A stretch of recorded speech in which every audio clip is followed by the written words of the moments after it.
भारतवर्ष में होली महोत्सव का महापर्व हिरण्यकश्यप और प्रहलाद की पौराणिक कथा से जुड़ा है।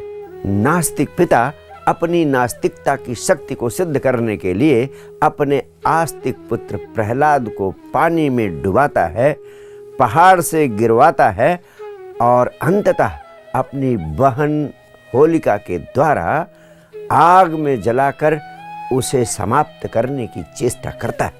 लेकिन आश्चर्य की बात है कि वह हर जगह बच जाता है और प्रभु के गुणगान करता है। तभी से सारा देश होलिका जलाकर रंग और गुलाल उड़ेलकर होली का महोत्सव मनाता है। वास्तव में हिरण्यकश्यप और प्रहलाद संदेह और श्रद्धा के प्रतीक हैं। हर व्यक्ति के भीतर दोनों सदैव विद्यमान हैं। जब तक तुम्हारे भीतर संदेह है, यानी हिरण्यकश्यप तुम्हारे भीतर विद्यमान है, तब तक वह तुम्हारे भीतर उठने वाले श्रद्धा के अंकुर को डुबा देने की और अंततः जला देने की कोशिश करता है। लेकिन अंततः वह सफल नहीं हो पाता है, क्योंकि प्रकृति का नियम है सत्यमेव जयते, जीत सदैव सत्य की ही होती है। इसके अलावा होली महोत्सव पूरे जीवन को आनंद का उत्सव बना लेने का प्रतीक है। इसके लिए जरूरी है कि हम अतीत की सभी चीज़ों को माफ़ कर दें। इसके लिए ज़रूरी है कि हम वर्तमान में जीना सीखें। इसके लिए ज़रूरी है कि हम एक दूसरे को वे जैसे हैं वैसे ही गला लगाने में समर्थ हो सके। लेकिन एक स्वाभाविक प्रश्न उठता है कि जब हम पूरे वर्ष उदास, निराश, चिंता से ग्रस्त रहते हैं, तो एकाएक एक दिन आनंदित कैसे हो सकते हैं होली के अवसर पर। मेरा मानना है कि आनंद की जो सरिता वर्ष में सिर्फ एक दिन बहती है, वह कभी आनंद के महासागर तक नहीं पहुंच सकती है।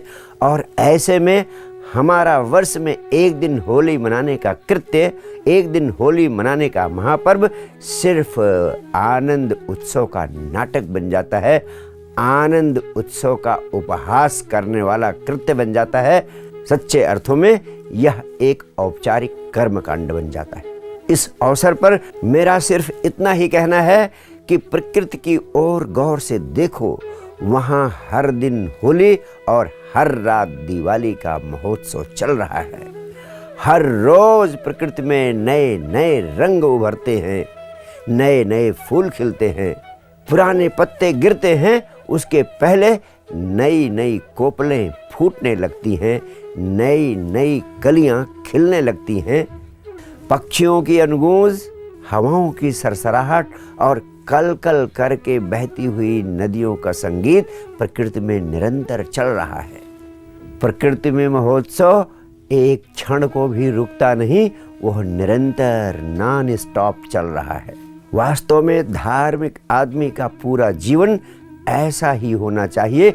उसके जीवन का हर क्षण आनंद उत्सव का महोत्सव होना चाहिए। आज भी वह जिंदा है, आज भी उसका जिंदा रहना यही पर्याप्त है जीवन के प्रति कृतज्ञता के भाव से, जीवन के प्रति अहोभाव से, जीवन के प्रति अनुग्रह के भाव से भर जाने का।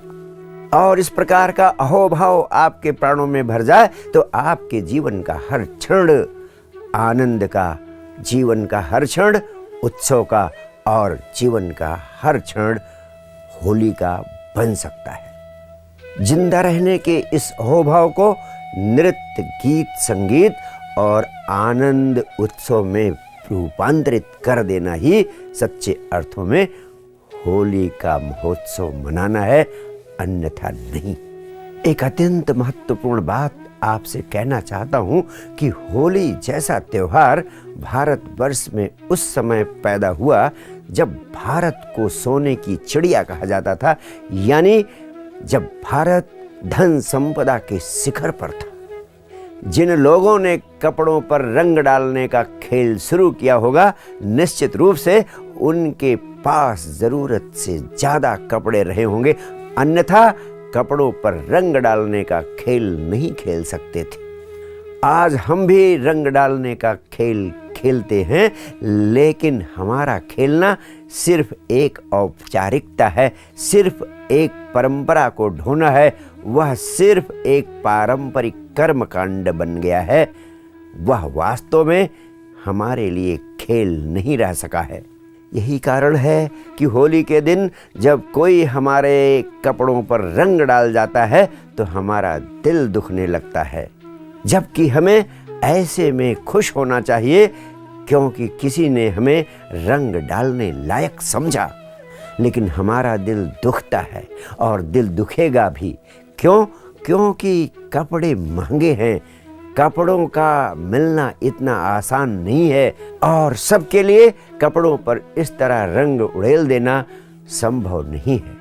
वास्तव में उत्सव सिर्फ संपन्न समाज में प्रवेश कर सकता है, गरीब समाज में उत्सव और महोत्सव प्रवेश कर ही नहीं सकते हैं। गरीब समाज में आदमी दिवाली जैसा महापर्व मनाता है तो भी कर्ज लेकर इस महोत्सव को मनाता है। होली भी खेलता है तो पिछले वर्ष के पुराने कपड़े पहनकर निकल जाता है।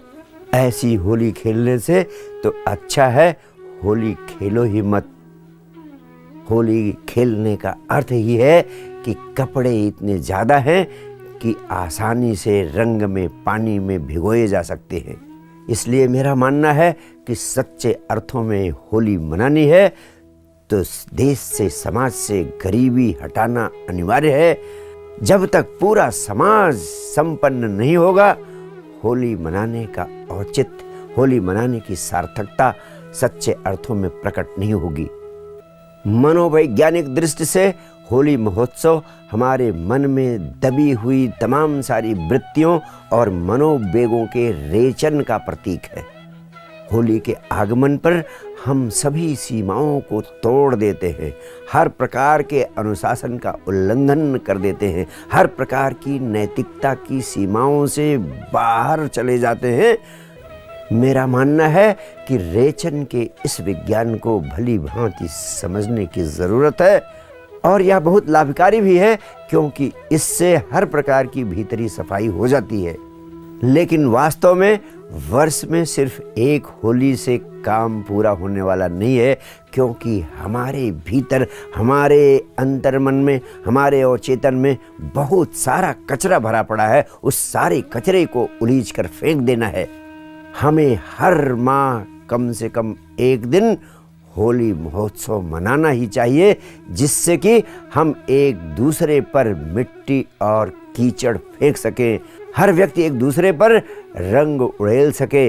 रेचन की इस महत्वपूर्ण प्रक्रिया से हमारी भीतरी सफाई हो सकेगी और सच्चे अर्थों में हम महोत्सव मनाने में समर्थ हो सकेंगे।